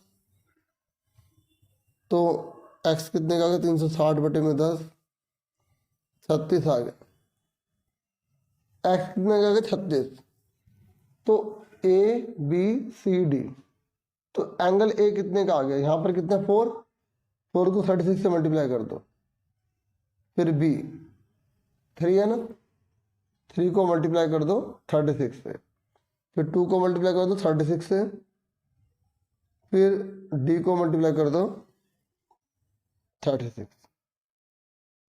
तो इस तरीके से आपको अगर एंगल का बोले तो। अब एक और देखो, 6th चैप्टर में एक क्वेश्चन आ रहता है कि ये जो एंगल है ना इनका, तीनों को टोटल 180 तो प्रूव करो। तो ये थ्योरम आप कर लेना। एक आ जाता है कि ट्राइंगल के जो एंगल है इनका टोटल जो है 180 होता है। ऐसे ही तो बोलते ट्राइंगल ये जो है ना इक्विलेटरल है, तो हर एंगल 60-60 का होगा, एक ये वाला आ जाता है। ठीक है, अब आगे सुनो, अब ध्यान सुनना। एक होता है रिफ्लेक्स एंगल, एक होता है कॉम्प्लीमेंट्री एंगल। जिन बच्चों को पता होगा ना वो आंसर कमेंट बॉक्स में इसके लिख देना। इससे होगा कि हाँ बच्चे आगे की वीडियो देख रहे हैं और उन्हें इंटरेस्टेड है। ठीक है, कॉम्प्लीमेंट्री। एक होता है परिवर्ती, इसकी स्पेलिंग एक बार चेक कर लेना डियर। और कॉम्प्लीमेंट्री को पूरक बोला जाता है। मैं हिंदी में वालों की बात कर रहा हूँ, इंग्लिश में तो ठीक है। सप्लीमेंट्री में एक होता है संपूरक। ठीक है, आपको पता होना चाहिए कि इसमें करना क्या। अगर मान लो मैंने बोला आपको 40 डिग्री है, कितना है 40 डिग्री, और एग्जाम में आपसे पूछ लिया एमसीक्यू में ए बी सी डी,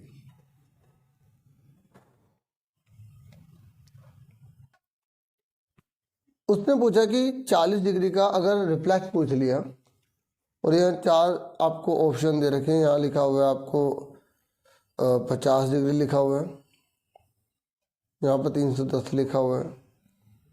ठीक है, और यहाँ पर जो है आपका आंसर जो दे रखा है वो 140 दे रखा है,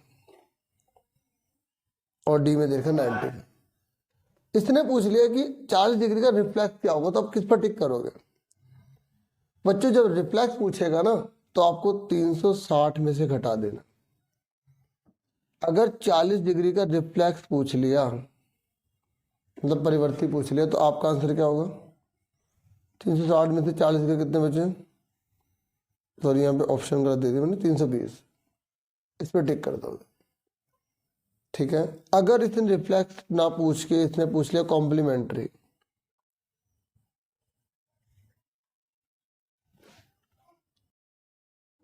अगर कॉम्प्लीमेंट्री पूछे ना डियर तो आपको 90 में से घटाना है। ठीक है, अगर कॉम्प्लीमेंट्री पूछ रहा है तो आपको 90 में से घटाना है। तो 90 में से 40 के कितने बचे, 50, तो 50 में टिक कर दोगे। और अगर सप्लीमेंट्री पूछे, मैं इसलिए काट रहा हूँ क्योंकि कोई एक ही पूछेगा, अगर पूछेगा भी तो। और अगर आप सप्लीमेंट्री पूछा तो 180 में से घटा देना, तो 180 में से 40 गए तो 140 बचे, तो इस पर टिक कर देना। मतलब जो पूछेगा उसके अकॉर्डिंग आपको कर देना। तो रिफ्लेक्स टोटल 360 होता है, कॉम्प्लीमेंट्री 90 होता है, और सप्लीमेंट्री कितना होता है 180 होता है। उसके बाद आपका जो चैप्टर हीरोन फॉर्मूला वाला है, तो एस मतलब होता है सेमी पैरीमीटर। क्या होता है, सेमी पैरीमीटर, मतलब पूरी बाउंड्री का आधा। तो एस कैसे निकालते हैं, पूरी बाउंड्री इनके पैरीमीटर का आधा कर देंगे, P/2। पहले एस निकालना पड़ेगा, फिर S minus A, S minus B, S minus C, फिर इसमें पुट कर देंगे, एरिया निकल जाएगा। ठीक है, बाकी मैं एक और वीडियो लेकर आऊँगा आपके लिए, तो इसके आगे के जो चैप्टर्स है ना उसको कंटिन्यू कराऊंगा।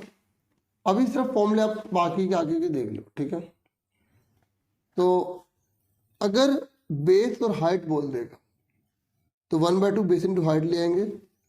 अगर इक्विलेटरल है मतलब तीनों साइड बराबर है तो √3/4 साइड स्क्वायर हो जाएगा। √3/4 भुजा की घात 2 हो जाएगा। अब जो चैप्टर 7 है ना उसमें कॉन्ग्रुएंट वाला क्वेश्चन जरूर आएगा। आपको ये पता होना चाहिए कॉन्ग्रुएंट होता क्या है। हिंदी में बोलते हैं सर्वांग सम। सर्वांग सम जिसकी शेप भी सेम होती है, ठीक है, और जो साइज है ना वो भी सेम होता है। समझे मेरी बात? शेप भी सेम होती है, साइज भी सेम होता है, उसे कैसे कॉन्ग्रुएंट। तो कॉन्ग्रुएंट कैसे कैसे होता है? तीनों साइड हो सकती है, दो साइड के बीच में एंगल हो सकता है, दो एंगल के बीच में साइड हो सकती है, राइट हाइपोटेन्यूज साइड हो सकती है, और ए एंगल एंगल साइड। और कौन सा नहीं हो सकता कॉन्ग्रुएंट? ये नहीं होता ए और एस एस ए या ए एस एस, ये तीन नहीं होते। वो ये पूछ लेगा कौन सा नहीं होता तो आप इस पर टिक कर देंगे, ठीक है। ये तीन लिख देगा और सही वाला लिख देगा, पूछेगा कौन सा होता है तो फिर इनमें से जो होगा वो होगा। समझ रहे? कॉन्ग्रुएंट देखो जैसे ट्रायंगल है, ये ट्रायंगल है, अब ये 4 है, ये भी 4 है, ये 60 डिग्री है, ये 80 डिग्री है, ये 60 डिग्री 80 डिग्री। तो देखो ये भी 4 है, ये भी 4 है, ये भी 60 है, ये भी 60 है, ये भी 80 है। तो एंगल के बीच में साइड है तो ए बीच में हो गया एस, तो ए एस से रूल। अब अगर आपसे कोई पूछता है कि ये दो ट्रायंगल कॉन्ग्रुएंट है कौन से फॉर्मूले से, तो ए एस से, ठीक है। समझ में आ रही है? अब आगे देख लो, ये जो आपका देखो इस चैप्टर में से आप थ्योरम कर लेना जरूर। ये न्यू बुक में चैप्टर 9 है और जो ओल्ड बुक है उसमें चैप्टर 10 है। तो ओल्ड बुक के हिसाब से 10.1 और 10.8 कर लेना, ठीक है, थ्योरम। अब ये देखो आमने सामने का टोटल 180 होता है, इसको बोलते हैं साइक्लिक क्वाड्रिलेटरल।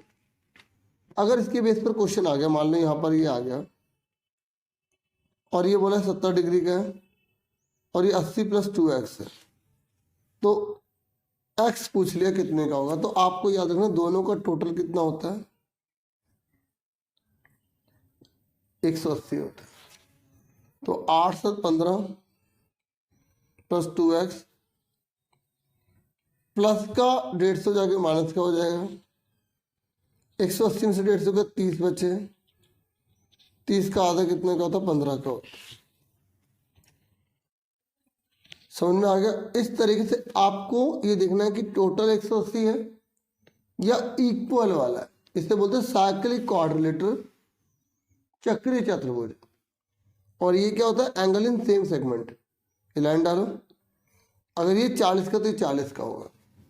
अब देखो एक ध्यान से समझ लो, ये सर्कल है,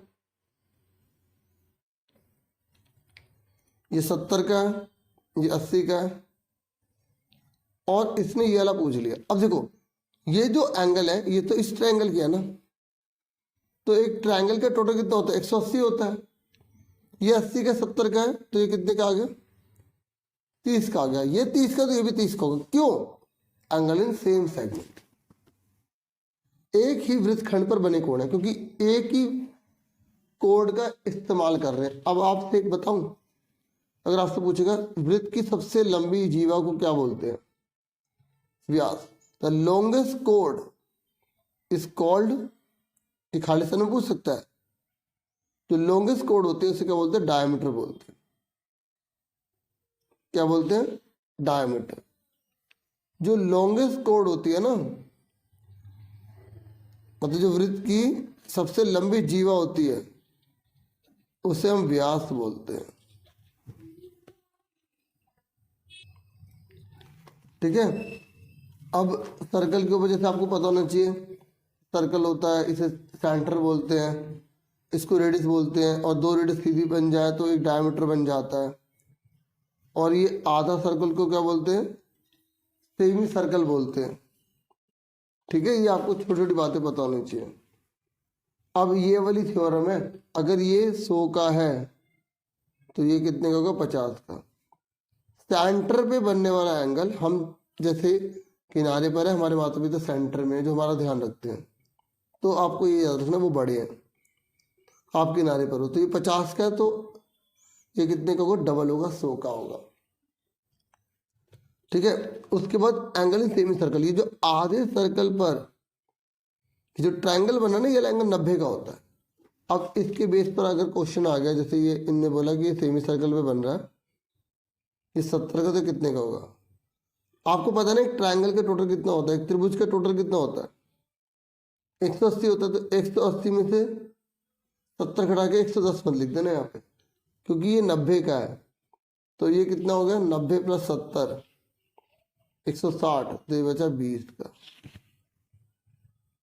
या आप इसमें से 90 भी घटा दो तो 20 आ गया। 3 जनों का टोटल होता है 180, 2 जनों का नहीं होता। ठीक है, फिर आपका जो चैप्टर है ना मेंसुरेशन वाला, मैं चैप्टर नंबर इसलिए डाला क्योंकि नई बुक पुरानी बुक का हिसाब हो गया ना, तो आपको पता है आर रेडियस होती है, एल स्लैंट हेड होती है और एच, तो एक क्वेश्चन तो आएगा ही आएगा, पक्का आएगा, एक नंबर में आए जैसे भी आए, इन तीनों में से एक को निकालना होगा। अगर एल निकालना तो ये लगा देना, आर निकालना तो ये, एच निकालना तो ये। पाइथागोरस थ्योरम पर ही होता है, जो आपका 10 चैप्टर है ना, उसमें भी क्वेश्चन आता है।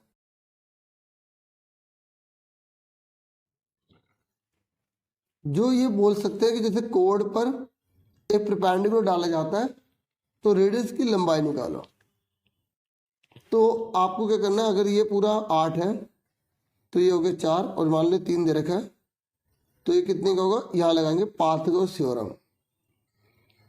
पाइथागोरस थ्योरम का फॉर्मूला क्या होता है, एच का स्क्वायर, ये बेस मान लो, बेस का स्क्वायर, और ये हाइट का स्क्वायर होता है।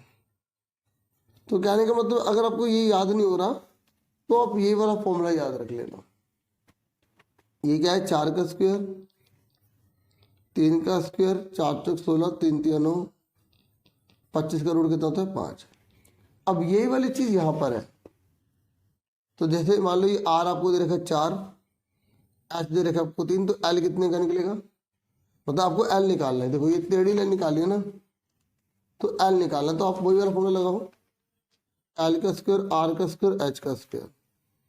आर कितना है, 4 का स्क्वायर, एच कितना है, 3 का स्क्वायर, एच यानी कि 16, 3 यानी कि 9, 16 9 कितनों का 25, स्क्वायर जाके रूट बन जाता है, स्क्वायर जाके रूट, तो 25 का 5 आ गया। क्लियर हो गया। इस तरीके से मतलब इन तीनों में से कुछ भी पूछे तो आपको पाइथागोरस थ्योरम लगा देनी है, उसी से फॉर्मूला बना हुआ। ठीक है, अब देखो ये चैप्टर में ना आधा चैप्टर डिलीट हो गया, तो इनके क्वेश्चन आप जरूर कर लो, फॉर्मूला याद कर लो, फॉर्मूला एक जरूर आएगा एमसीक्यू में।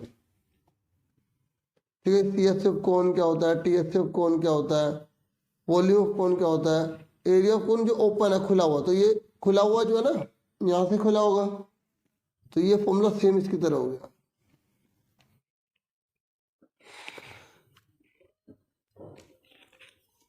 ठीक है, अब डायमीटर, एक डायमीटर में कितने रेडियस होते हैं, 2, क्योंकि जैसे सर्कल है तो इस सर्कल में कितनी रेडियस है, 1 और 1 2। ठीक है, तो ये हो गया। ऐसी रेडियस क्या होगा, डायमीटर का हाफ होगा। अब सी एस ऑफ स्पेयर, ये स्पेयर होता है, स्पेयर मतलब गोला, ये 3D शेप है सारी, ये वही 3D है, ये 3D है, तो सी एस क्या होता है, 4 पाई आर स्क्वायर, और टी एस का 4 पाई आर स्क्वायर, दोनों सेम होते हैं। वॉल्यूम का 4/3 पाई आर क्यूब। ये हेमिस्फीयर, जैसे एग्जाम में बोलेगा कि पेशेंट के लिए कटोरा दिया जाता है सूप भर के, तो ऐसे ही पूरे दिन में 200 पेशेंट को कटोरा पिलाया गया सूप का, तो कितना सूप चाहिए होगा, तो वॉल्यूम निकालना है। देखो अगर हम किसी चीज को भर रहे हैं, अगर हम किसी चीज को भर रहे हैं तो वह वॉल्यूम लगाना पड़ेगा, आयतन निकालना पड़ेगा। लेकिन अगर हम किसी चीज को लगा रहे हैं तो वहां पे एरिया लगाना पड़ेगा, क्योंकि कई बार ये बोलेगा ही नहीं कि सी एस एल निकालो, टी एस एल निकालो, क्या निकालो, तो आपको अपना कंसेप्ट पता होना चाहिए। अब जैसे मैंने बोला कि दीवार पर पेंट करना, तो एरिया निकालेंगे या वॉल्यूम? एरिया निकालेंगे। मैंने बोला कटोरे पर पेंट करना, तो एरिया निकालेंगे वॉल्यूम? एरिया निकालेंगे। मैंने बोला कटोरे को भरना है दूध से, तो वॉल्यूम निकालेंगे। ये आपको अच्छे से पता होना चाहिए। देखो इससे सी एस से 2 बाय स्क्वायर होता है और टी एस से 3 बाय स्क्वायर होता है, तो ज़्यादातर ये वाला आ जाता है, तो बच्चे इसमें कंफ्यूज हो जाते हैं। तो 3 पाई स्क्वायर है इसमें, ठीक है। ठीक है, इसका टी एस से 4 है क्योंकि पूरा गोल है, और जबकि इसका टी एस से 3 है। पता क्यों? एक ही हो गया, एक ही हो गया, और तीसरा बंद कर दिया, इसलिए क्या होगा 3 पाई स्क्वायर। फिर वॉल्यूम का फॉर्मूला होता है 2/3 पाई आर क्यूब। उसके बाद आपका चैप्टर स्कोरिंग है, और देखो ये केस बेस भी आ सकता है और सीधा बनाने को भी आ सकता है। बार ग्राफ अलग अलग होता है, हिस्टोग्राम चिपका होता है। इस वाली चीज को ना चौड़ाई बोलते हैं, और ये जो होती है लंबाई होती है। और अगर बोला हिस्टोग्राम विद फ्रीक्वेंसी पॉलीगन,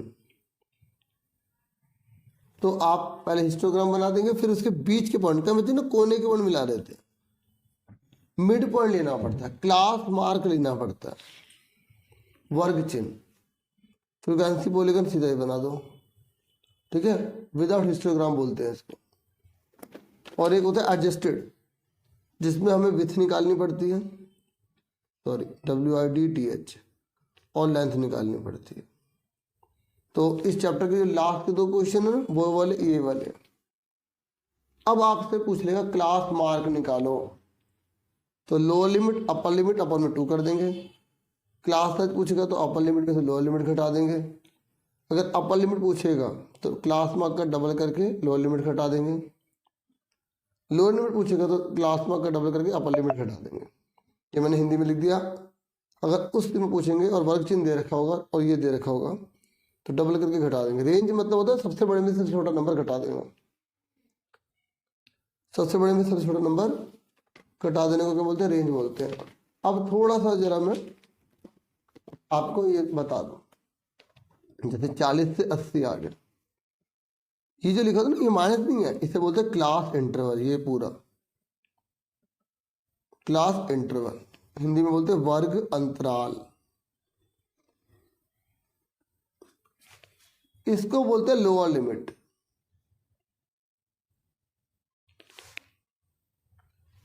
क्या बोलते हैं? निम्न सीमा। ठीक है, मैं आपको बता दूं, मैंने बहुत सारी वीडियोस बना रखी है इस चैनल पर। आप प्लेलिस्ट देखेंगे, पुरानी वीडियो देखेंगे, आपको बहुत बेनिफिट मिलेगा।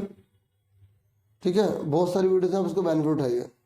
और क्लास 9 ASC स्टार्टर का एक अलग चैनल भी सिर्फ 9 की वीडियो है, सारी मैंने इसमें अपलोड कर दी है, पुरानी पुरानी जितनी वीडियो है। तो उस चैनल का भी लिंक दे दूंगा, तो आप अच्छे से कर लेंगे। नहीं तो क्लास 9 ASC स्टार्टर लिखोगे तो आपको मिल जाएगी, उसमें सारी 9 की वीडियो है। लोअर लिमिट हो गई 40, अपर लिमिट क्या आ गई 80। इसको लोअर लिमिट बोलेंगे, इसको 80 जो है ना अपर लिमिट बोलेंगे 80। ठीक है, अगर आपसे पूछेगा क्लास मार्क बताइए, इसे हिंदी में बोलेंगे उच्च सीमा।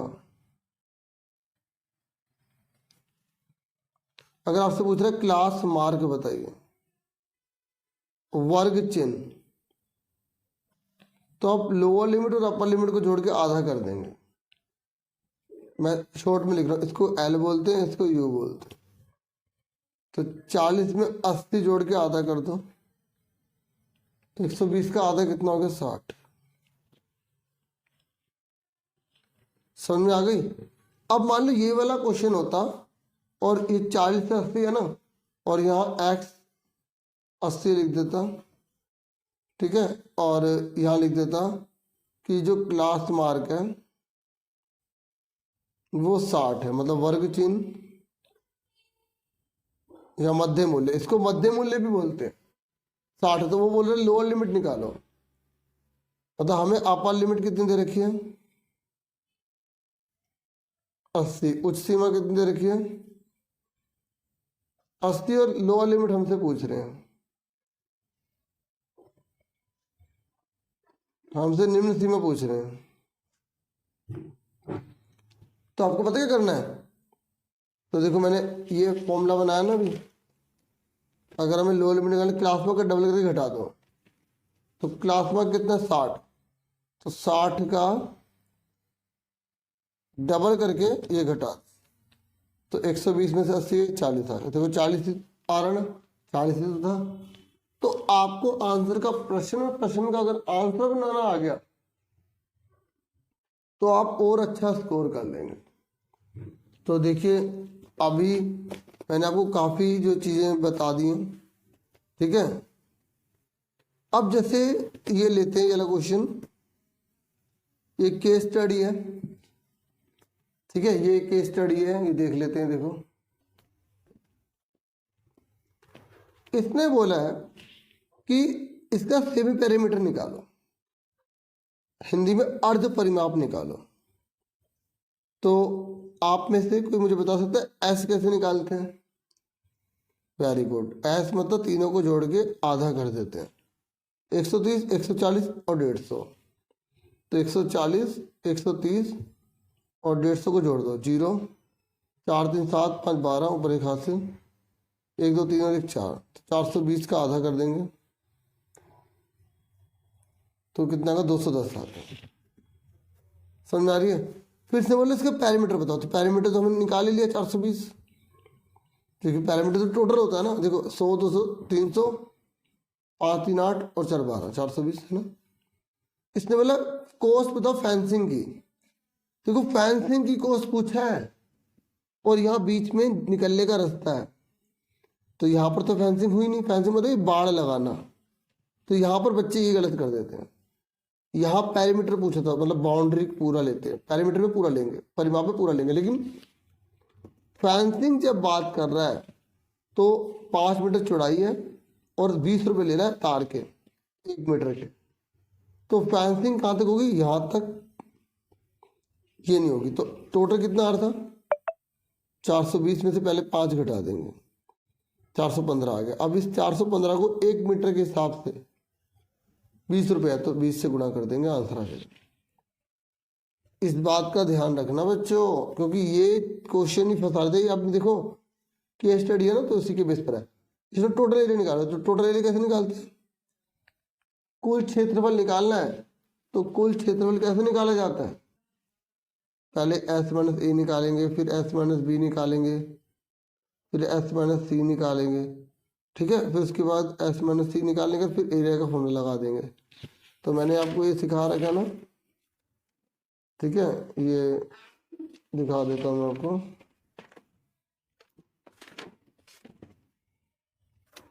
ये वाला, ठीक है। अब मैं लास्ट क्वेश्चन के साथ क्लोजिंग करूंगा। मैं और वीडियोस भी, अगर आपको मोटिवेशन मिला ना, मैं बहुत सारी वीडियोस आपके लिए ला सकता हूँ। बस मुझे आप प्लीज़ वीडियो को सारे लाइक कर देना, सारे जितने भी देख रहे हैं, ठीक है। Please please please. S minus A 10 है, एस माइनस बी 12 है, एस माइनस सी आपका 14। ये लास्ट क्वेश्चन है। इसने बोला है अगर ये तीनों दे दिए तो उसने पूछा है कि एस कितना होगा और पी कितना होगा। तो आपको याद रखना है, मैंने इसकी शॉर्ट वीडियो बनाई थी, किसी बच्चे ने पूछा था, तो आपको याद रखना इन तीनों को जोड़ दो, 10 प्लस 12 प्लस 14, तो 14 15 16 26 और 36, तो 36 ऐसा आ गया। और पी पूछा है, तो पी कैसे निकालेंगे? आधे का डबल, यानी कि 72 आ गया, क्योंकि 2 गुणा में 36 होता है 72। अब आया कैसे ये बता देता हूँ। फर्स्ट और सेकंड मतलब ये और ये जोड़ दो, S minus A S minus B S minus C, 10 plus 12 plus 14। Shortcut trick तो बता दी ना, थोड़ा सा बता भी, ठीक है। एस एस एस 3 एस हो गए, ए बी सी एक तरफ जोड़ लिया, और इधर कितना है 36। तो A plus B plus C की वैल्यू कितनी होती है? आपने फॉर्मूला पढ़ा ना, S is equal to A plus B plus C अपन में 2 होता है। तो इस 2 को उधर ले जाओ, तो ए प्लस बी प्लस सी आ गया। तो इसकी जगह क्या लिख देंगे? 2s, तो 3s में 2s गए, बचा 1s, तो 36 आ गया। और अगर पी पूछेगा तो क्या होगा, 36 का डबल कर देंगे 72 है। और अगर एरिया पूछेगा तो क्या करेंगे, फॉर्मूला लिख देंगे S S minus A S minus B S minus C. S कितना है 36 मल्टीप्लाई एस माइनस ए कितना है 10, पहले से निकाल के दे रखा है। एस माइनस बी कितना है 12 और एस माइनस सी कितना है 14।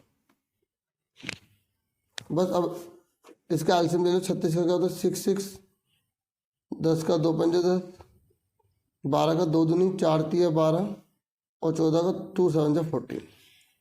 अब इसमें से बाहर ले लो, 2 6 में से 1 6 बाहर आ गया। वैसे इसके भी और टुकड़े कर सकते थे, मैंने कहा 36 से तो सिंपल, इसलिए मैंने करा नहीं। 1 2 3 4 2 हैं तो 2 बाहर आ गए। 5 कितने हैं, 1 ही है। 3 कितना है, 1 ही है। और 7 कितना, 1 है, तो अंदर आएंगे तीनों। 5 3 15, 15 7 105, तो ये अंदर आएगा। तो आंसर क्या आएगा 6 दूनी 12 दूनी 24 रूट में 105। ठीक है, अगर सेंटीमीटर तो सेंटीमीटर स्क्वायर लिख देंगे और अगर मीटर तो मीटर स्क्वायर लिख देंगे। कैसे रही वीडियो जरूर कमेंट करके बताइएगा। वीडियो को लाइक, चैनल को सब्सक्राइब जरूर कीजिएगा और शेयर प्लीज जरूर कर दीजिएगा। Thank you for watching and listening carefully.